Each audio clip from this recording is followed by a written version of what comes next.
Pergantian demi pergantian kelopak waktu, mengeja kepergian menunggu kepulangan. Suara-suara batin bergolak, sayap-sayap mimpi tergolek lemas di meja tunggu. TikTok jarum jam menggambar cemasku, kearifan dari tualang panjang di tanah para wali, yang dilupa jejak keangguannya, yang dipintas sekedar keampuannya. Wisata-wisata rohani yang alpa, nisan-nisan yang terlanjur mendewa, menjelma rumah-rumah peribadatan semu, tahlil dan doa-doa salah alamat, yang tampak hanya gundukan kuburan doa. Delima separuh tergeletak di meja tunggu adalah bukti setiamu. Kujaga dari lalat penggoda dan ulat pembusuk dadamu. Dalam tidur jaga, berserah mesra dalam timangan kudrah irodatnya. Iza, mengapa kamu melamun seperti itu, wahai putris mata wayangku? Ibu, Iza tidak melamun, Bu, tapi kenapa? Apa itu loh, Bu, tega-teganya? Loh, kok begitu? Pasti persoalan abahmu yang menyuruh Sulaiman untuk berziarah ke 9 wali berjalan kaki itu. Iya, Bu, apa itu loh kuno, klasik. Kok tega-teganya Kang Sulaiman sudah disuruh mengembala kambingnya selama 3 tahun. Itu pun tanpa gaji, tanpa upah yang layak, dan hanya dikasih makan dan minum saat azan maghrib berkumandang. Ya begitulah abahmu, katanya dakwah bukan sekedar celoteh, enak didengar sekadar kulitnya. Bahkan ia kerap mengkritik kiai dan pendai, kok pintar banyak, lucu kayak pelawak aja. Mendingan ikut stand up komedi biar dapat juara dan jadi artis idolanya. Bukannya halal bihalal, malah ngomong gak jelas sampai berbusa-busa. Begitu celoteh abahmu saat membantu ibu menyuci piring. Iya, Bu, apa itu membingungkan, hari gini kok disuruh ziarah ke Wali Songo jalan kaki. Kan sekarang transportasi banyak, ada bis, ada angkutan. Itu pun hanya bekal gorengan jagung 1 botol. Ya begitulah Iza riabat, melatih melawan hawa nafsu meskipun dihidangkan beribu kelezatan duniawi. Ia tidak melahap. Ibu, apa itu betul-betul membingungkan? Bukankah awal-awal dulu Kang Sulaiman sudah menemui Abah untuk meminta maaf atas kekhilaafannya memakan delima di pinggir sungai? Bahkan Kang Sulaiman harus menyusuri sepanjang sungai untuk mencari pemilik delima itu. Ya, begitu juga bertanda, Iza. Itu menunjukkan kegigihan dan ketekunan Sulaiman dalam menempa perjalanan rohaninya. Ya, Bu, tapi di samping itu ada yang membuat persoalan batinku bertanya-tanya. Ketika Abah bilang Kang Sulaiman akan dimaafkan ketika dia akan mempersuntingku dengan bercerita bahwa aku si buruk rupa. Ya, itu juga namanya pertanda, Iza. Kamu itu cantik, inner beauty-mu sungguh menawan. Bahkan belum ada mata-mata jahat yang berani menatapmu dengan penuh nafsu. Lidahmu belum pernah mengatakan hal-hal yang bersifat tabu. Mulutmu juga belum penuh dengan perkataan-perkataan kotor. Begitu ya, Bu. Ya sudah, saya berserah saja. Semoga Kang Sulaiman selamat dalam batinnya. Alhamdulillah kalau kamu sudah paham, putriku. Ibu membuatkan teh untuk abahmu dulu ya. Assalamualaikum warahmatullahi wabarakatuh. Aduh, salah. Loh, kok ketularan orang-orang yang sok muslim itu? Halo everybody. Selamat menunaikan ibadah gelapan. Tubuh gelap, pikir gelap.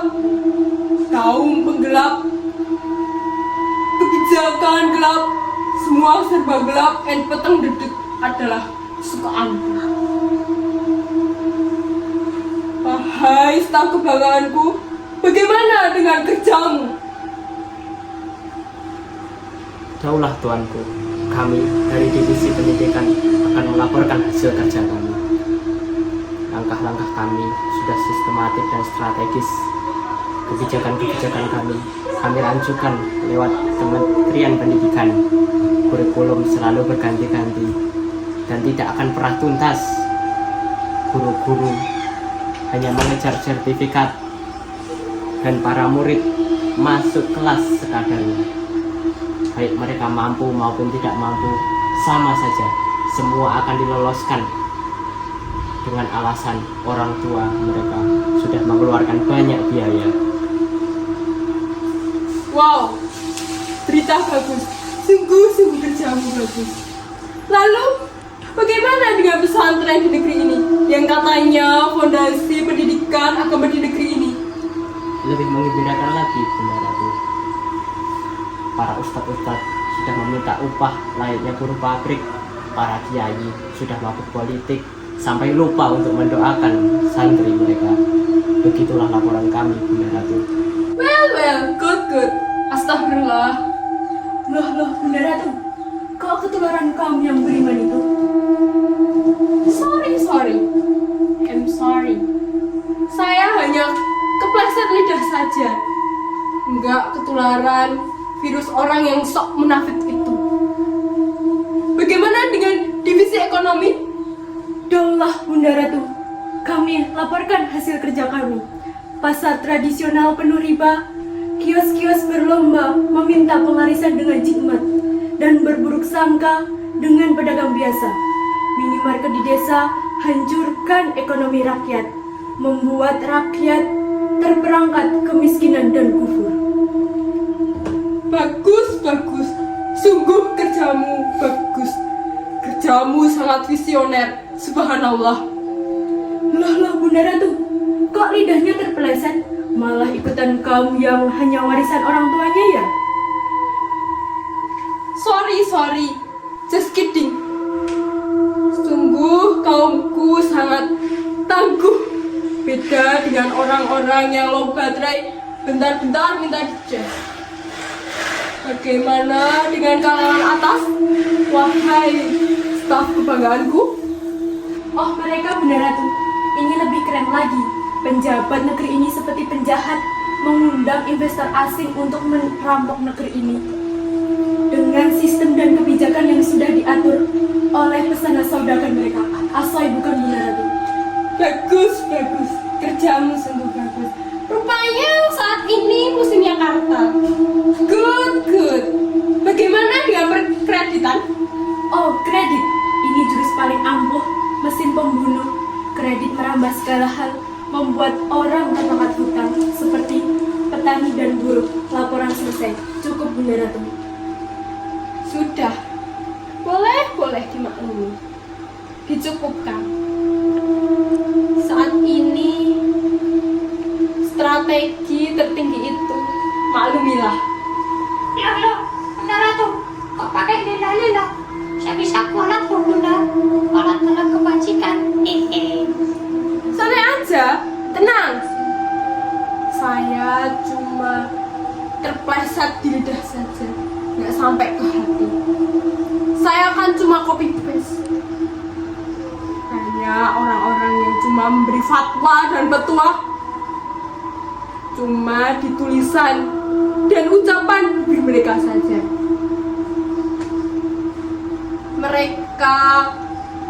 Hati mereka lebih busuk dari apa yang sudah direncanakan oleh nenek moyang kita, iblis. Lalu, bagaimana dengan kinerja budaya Katulistiwa? Oh, orang-orang tolol dan tunggu itu sudah tidak bisa berpikir, Bunda. Banyak yang terjebak di lingkaran setan liar, bukan? Good. Kerja bagus. Kerjamu sungguh bagus. Alhamdulillah. Syukurin deh orang-orang yang sok puitis itu. Yang diikuti dungu, tambah dungu lagi. Aduh, Bunda Ratu. Bisa kita nggak jadi masuk neraka. Yang ada malah terjebak di sejumlah surga. Mandi di telaga kocar, memandikan madu dan susu. Mimpi nih ya. Kita kan udah jadi kontrak jadi penghuni neraka. MOU-nya udah jelas kan? Udah, nurut aja deh sama nenek moyang kita. Lalu, mana ini divisi spiritual? Kami tidak tahu Bunda Ratu. Sudah 2 bulan ini kami tidak menjumpainya. Katanya sih terjebak Kata siapa? Katanya temanku berkata mendengar dari teman-temannya. Loh, kok mustahil banget? Runtut gitu loh. Lama-lama kita bisa kayak mereka, pandai berdesa-desu, buah sana buah sini, obral gombal kemana-mana. Dasar demi klaster ini. Ngece kamu. Stop, hentikan. Kalian ini sama-sama saudara, saling berseteru, saling berdesas-desus, mentingin ego kalian, saling buka kartu, penuh kepentingan. Lama-lama kebusukan kalian terbongkar nanti. Kayak orang-orang negeri Katulistiwa saja. Ampun seribu ampun Bunda Ratu, maaf atas ketidakdisiplinanku. Ini karena kondisi yang mendesak. Darurat Ratu, darurat. Ramalan akan kehancuran kaum kita sudah ada tanda-tandanya. Ajaran-ajaran yang diwariskan oleh Eyang Dajjal sebelum dibelungu akan ludes terbakar. Kamu ini mengada-ngada. Memang ada ramalan. Demit kok percaya ramalan. Nanti musrik loh. Mana buktinya? Bunda Ratu, ini pinter banget ya buat senilannya. Bisa-bisa gara-gara Bunda Ratu, orang-orang itu bangkit beribadah. Ingat Bunda Ratu, petuah yang jarang mereka pakai oleh kaum yang tak beriman itu. Lihat yang dikata, bukan yang berkata. Ini era canggih, kalian-kalian ini tradisional, gaptek. Besok sudah saatnya kalian pakai kotak ajaib ini. Semua ibarat rumah kaca, mudah terbaca. Terus gayamu le, dasar kau kencur. Dasar gemit kemarin sore. Pamer. Stop, hentikan. Sekarang mana bukti tanda-tanda kehancuran kita? Baiklah, data-data sudah kami kumpulkan, baik kuantitatif maupun kualitatif. Bahkan hampir kita memperoleh kesimpulan sementara. Loh, kok kamu sok intelektual gitu? Laku banget. Kan harus gaul gitulah. Sudah. Kamu ini demit telah datang. Sok pamit kepintaran lagi. Lagu kamu. Gak merasa salah.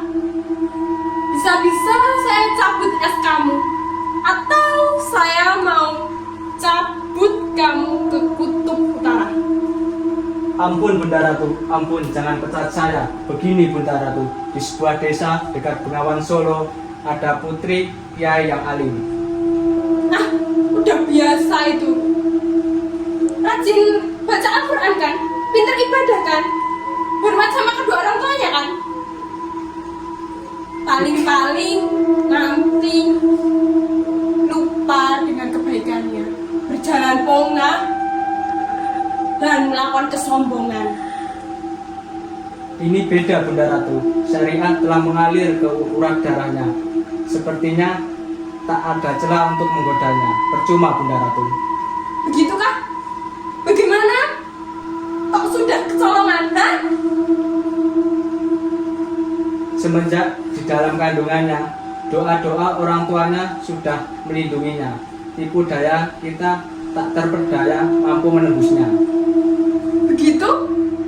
Demit kok pesimis, gak etis itu. Wahai seluruh stafku, segera susun siasat, strategi, kondisi genting. Sudah saatnya kita halalkan segala cara. Laksanakan. Siap, laksanakan. Hai.